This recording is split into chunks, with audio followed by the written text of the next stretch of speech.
संघ के स्वयंसेवकों सहित समाज के व्यक्ति और समाज की संस्थाएं अभावग्रस्त वर्गों की निस्वार्थ सेवा करने के लिए अधिकाधिक आगे आ रहे हैं। समाज स्वयं को सक्षम अनुभव करता है और इसलिए कई बातों में सरकार के पहले पहल करके अपने सामने की समस्याओं का खुद ही निदान करने में यशस्वी हो रहा है। यह भी एक अच्छा लक्षण है और इसलिए ऐसे सब कार्यों में समाज का सहयोग संघ भी अनुभव करता है, अन्य ऐसे काम करने वाले संगठन और व्यक्ति भी अनुभव करते हैं।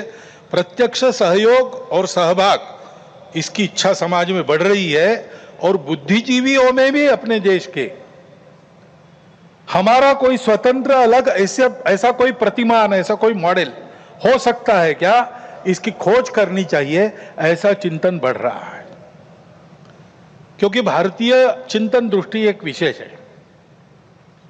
हमारे प्रमुख अतिथि महोदय ने जितने नाम लिए उन सहित स्वामी विवेकानंद से लेकर तो महात्मा गांधी जी, दीनदयाल उपाध्याय, राम मनोहर लोहिया जी तक, इन सब लोगों ने इस प्रकार की दृष्टि को सामने रखते हुए कुछ चिंतन दिया है। उसकी तफसील उसके अलग अलग होंगे, परंतु उसकी दिशा एक ही है। आधुनिक विश्व के पास जो दृष्टि है वो गलत नहीं है, लेकिन अधूरी अवश्य है। मानव का भौतिक विकास होता है, नैतिक विकास की ओर ध्यान नहीं रहता है। विकास होता है, पर्यावरण की ओर ध्यान नहीं रहता। विकास होता है, कुछ लोगों का होता है, कुछ का नहीं होता।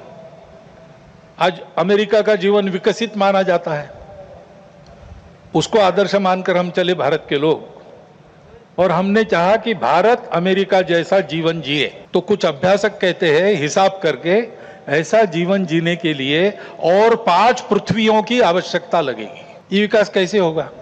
ये हो नहीं सकता। प्रगति के साथ साथ इसी के कारण नई नई समस्याओं को हम झेल रहे, जो प्राण संकट बन रही है। दृष्टि का अधूरापन ही इसके लिए कारण है।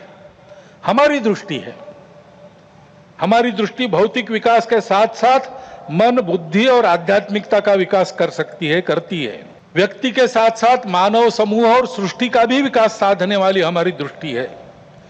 मनुष्य की आवश्यकताओं, इच्छाओं के अनुरूप आर्थिक स्थिति, इच्छा पूर्ति हो सबकी, ऐसी व्यवस्था, उसके साथ साथ ही समूह के प्रति और सृष्टि के प्रति कर्तव्य बुद्धि और अपनेपन का साक्षात्कार व्यक्तियों में जगाने की शक्ति हमारी इस दृष्टि में है। सहस्रों वर्षों तक विश्व में इस दृष्टि के आधार पर हमने एक सुंदर, समृद्ध, शांतिपूर्ण, परस्पर संबंधों को पहचानने वाला और मनुष्य और सृष्टि का, मनुष्य और समूह का सहयोगी जीवन ऐसे प्रस्थापित किया था।